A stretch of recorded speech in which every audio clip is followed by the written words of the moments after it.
বিসমিল্লাহির রহমানির রহিম। রাজস্ব সম্মেলন 2026 উপলক্ষে আয়োজিত এই অনুষ্ঠানের সম্মানিত সভাপতি,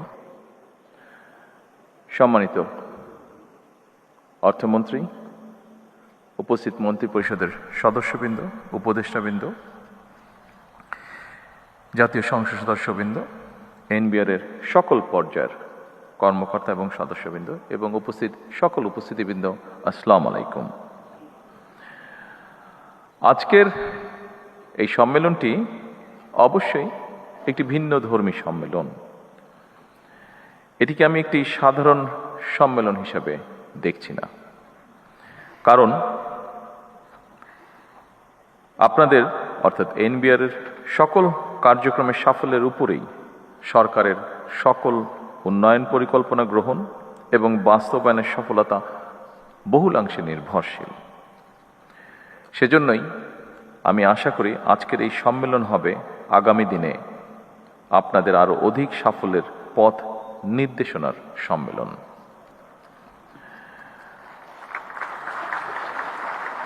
উপস্থিতিবৃন্দ,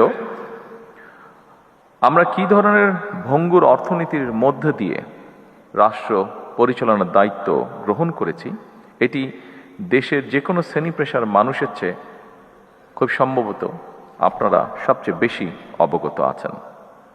আপনাদের জানা আছে, দীর্ঘ 1.5 দশকেরও ফ্যাসিবাদ শাসন শোষণের অভিশাপ থেকে রাষ্ট্রের অন্য সকল প্রতিষ্ঠানের মতো জাতীয় রাজস্ব বোর্ড মুক্ত থাকতে পারেনি। এনবিআরের নীতি নিয়ম উপেক্ষা করে ব্যক্তি কিংবা দলীয় স্বার্থে কাউকে পৃষ্ঠপোষকতা, কারো প্রতি বিরূপ মনোভাব কিংবা রাজস্ব আহরণে স্বেচ্ছাচারিতা এনবিআরকে প্রশ্নবিদ্ধ করেছিল। এনবিআর উপরে মানুষের আস্থা বিনষ্টের একটি অন্যতম কারণ ছিল এই বিষয়গুলো। উপস্থিত সুধীবৃন্দ, ফ্যাসিবাদ মুক্ত বাংলাদেশে এবার আমাদের ঘুরে দাঁড়ানোর পালা, অর্থাৎ বাংলাদেশের ঘুরে দাঁড়ানোর পালা। দেশের জনগণ বর্তমানে এনবিআরকে একটি নির্ভরযোগ্য এবং বিশ্বস্ত প্রতিষ্ঠান হিসাবে প্রত্যাশা করে। দেশের জনগণ, বিশেষ করে করদাতাগণ, এনবিআরকে তাদের আস্থাভাজন প্রতিষ্ঠান হিসাবে দেখতে চায়। দক্ষ এবং টেকসই রাজস্ব ব্যবস্থাপনার মাধ্যমে জন আস্থা অর্জন সম্ভব, যেটি আপনাদের কারো কারো বক্তব্য থেকেও উঠে এসেছে। করদাতাতে সেই প্রত্যাশা পূরণের দায়িত্ব আপনাদেরকে অবশ্যই নিতে হবে। বর্তমান সরকার এনবিআর তথা রাজস্ব কাঠামোকে জনবান্ধব হিসাবে গড়ে তুলতে চায়। উপস্থিতিবৃন্দ, বিশ্ব অর্থনীতি দ্রুত পরিবর্তন হচ্ছে। একের পর এক অত্যাধুনিক প্রযুক্তির বিকাশ ঘটছে। আন্তর্জাতিক বাণিজ্যের ধরন পরিবর্তিত হচ্ছে। ব্যবসায় নতুন নতুন মডেল তৈরি হচ্ছে, নানা রকম চ্যালেঞ্জও তৈরি হচ্ছে। আন্তর্জাতিক কর বা রাজস্ব ব্যবস্থাপনায় এসেছে পরিবর্তন। পরিবর্তিত বিশ্বের অর্থনৈতিক সমস্যা, সম্ভাবনা, সুবিধা এবং চ্যালেঞ্জ মোকাবেলায় রাজস্ব কর্মকর্তাদেরকে বহুমাত্রিক দক্ষতা অর্জন এখন সময় দেবে, যা কিনা আপনাদেরও বক্তব্যে ফুটে উঠেছে এখানে ওপেন ফ্লোরে আলোচনার সময়। খুব সম্ভবত digital economy, e-commerce, transfer pricing, international taxation, trade finance, financial crime, money laundering, artificial intelligence, এই সবগুলো বিষয় সম্পর্কে সুস্পষ্ট নলেজ থাকাটা বোধ এখন অত্যন্ত প্রয়োজন।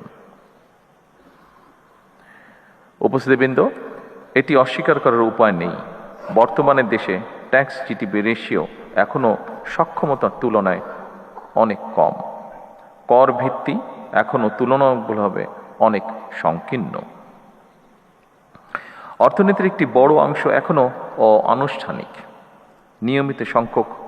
সীমিত সংখ্যক নিয়মিত করদাতার উপরে নির্ভরতা হ্রাস করতে হবে মনে হয়। করদাতা ও রাজস্ব প্রশাসনের মধ্যে আস্থার সম্পর্কেও আরও শক্তিশালী করা প্রয়োজন। সারা বিশ্বে একটি প্রযোজ্য বিষয় হল আধুনিক কর প্রশাসনের উদ্দেশ্য শুধুমাত্র বেশি কর আদায় নয়, বরং বেশি সংখ্যক মানুষকে স্বেচ্ছায় কর প্রদানে উৎসাহিত করা। একজন করদাতা যিনি নিয়মিত কর আদায় করছেন, রাষ্ট্র যেমন তাকে সম্মানিত করবে, একইভাবে যিনি ইচ্ছাকৃতভাবে কর পরিহার করছেন তাকেও কর প্রদানের জন্য যথাযথভাবে উদ্বুদ্ধ বা আগ্রহী করে তোলা প্রয়োজন।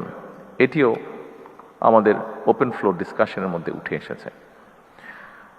কর ব্যবস্থাপনা কিংবা কর আদায় পদ্ধতি সহজ এবং দুর্নীতি ও হয়রানিমুক্ত হওয়া প্রয়োজন, যাতে মানুষ স্বেচ্ছাপ্রণোদিত হয়ে কর আদায় স্বাচ্ছন্দ্য বোধ করেন। আমার কাছে মনে হয় একই করদাতার উপরে বারবার করের বোঝা না বাড়িয়ে রাজস্ব বৃদ্ধির নীতি টেকসই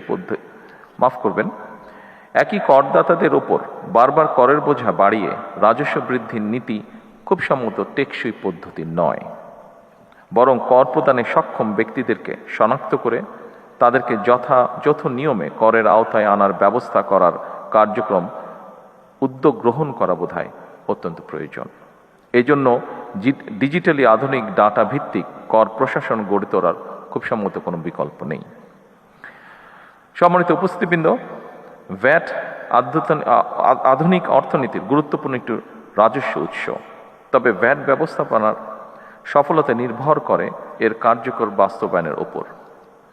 ভ্যাট প্রশাসনের জটিলতার কারণে যাতে ব্যবসা বাণিজ্য বাধাগ্রস্ত না হয় সেটিও আপনাদেরকে কষ্ট করে নিশ্চিত করা প্রয়োজন। কাস্টমস, ভ্যাট কিংবা ট্যাক্স আদায় শুধু এনফোর্সমেন্টের বিষয় নয়, বরং রাজস্ব ব্যবস্থাপনার উপরে ভ্যাট ট্যাক্স দাতাদের আস্থা ও বিশ্বাসের সম্পর্ক তৈরি হলে রাজস্ব আহরণ অনেক সহজ হয়ে যায়। সুতরাং দক্ষ ব্যবস্থাপনার মাধ্যমে জাতীয় রাজস্ব বোর্ডকে এমনভাবে গড়ে তোলা প্রয়োজন যেখানে মানুষ এই প্রতিষ্ঠানকে ভয় না করে বরং বিশ্বাস করবে। উপস্থিতিবৃন্দ, আমি আশা করি দেশের স্বার্থে আপনারা এনবিআরকে জনগণের আরো বিশ্বস্ত এবং আস্থাভাজন প্রতিষ্ঠানে পরিণত করতে সক্ষম হবেন। ব্যক্তি স্বার্থের চেয়ে প্রতিষ্ঠান তথা সবার আগে দেশের স্বার্থ রক্ষা করা প্রয়োজন। উপস্থিতিবৃন্দ, একটি বিষয় ওপেন ফ্লোর ডিসকাশনে একটি বিষয় উঠে এসেছে। আমাদের ইন্টারিম গভর্নমেন্টের সময় এই ডিপার্টমেন্টে একটি ঘটনা ঘটেছিল। ঘটনাটিকে আমরা দুঃখজনক ঘটনা বলে অভিহিত করতে চাই। আমরা চাই, আমি আগেই বলেছি, সরকার চায় সকলকে সাথে করে নিয়ে বাংলাদেশকে গড়ে তুলতে। প্রত্যেকটি মানুষের কন্ট্রিবিউশনকে সম্মানের সাথে দেখতে চায় সরকার। সমস্যা আছে, সমস্যা থাকবেই। আমরা আলোচনা করে ধীরে ধীরে সমস্যার সমাধান বের করার চেষ্টা করব। আমি এনবিআরে যেই দুঃখজনক ঘটনাটি ঘটেছিল, যদিও ওপেন ফ্লোর ডিসকাশনে আমি বলেছি, তারপরেও আবারও বিষয়টি আমি উল্লেখ করতে চাই। আমরা চাই সরকারে দায়িত্বে যারা আছেন, সরকারের বিভিন্ন কর্মকর্তাবৃন্দ, আমরা চাই আপনারা নিরাপদে স্বস্তি নিয়ে আপনারা দেশ গঠনে কাজ করুন। সরকারের অবস্থান থেকে আমরা অবশ্যই চেষ্টা করব দেশের স্বার্থে, দেশের প্রয়োজনে যে বিষয়গুলো গুরুত্বপূর্ণ সেগুলিকে প্রায়োরিটাইজ করতে। আসুন আমরা যে কোনো ধরনের বিশৃঙ্খলাকে পরিহার করার চেষ্টা করি এবং সেজন্য যদি সরকার প্রয়োজন মনে করে, অবশ্যই সরকার ভবিষ্যতে যাতে এই ঘটনাকে পরিহার করা যায়, বর্তমানে যাতে সকলকে স্বস্তিতে কাজ করার পরিবেশ করে দেওয়া যায়, তার জন্য প্রয়োজনীয় পদক্ষেপ সরকার গ্রহণ করবে ইনশাআল্লাহ।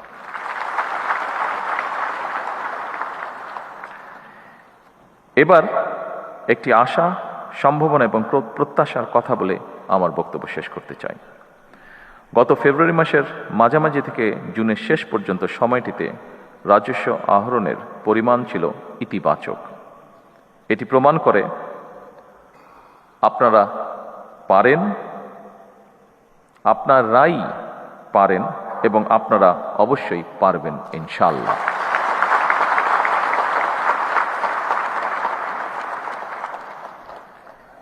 আমাদের সকলের প্রয়োজন দেশপ্রেম এবং আন্তরিকতা।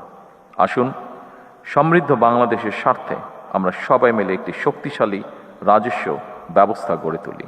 পরিশেষে আরও সমৃদ্ধ, আরও বিনিয়োগ এবং আরও ব্যবসা বান্ধব একটি রাজস্ব ব্যবস্থাপনার প্রত্যাশায় আমি আজকের এই রাজস্ব সম্মেলনে সফলতা কামনা করে আমার বক্তব্য শেষ করছি। আল্লাহ হাফেজ। বাংলাদেশ জিন্দাবাদ।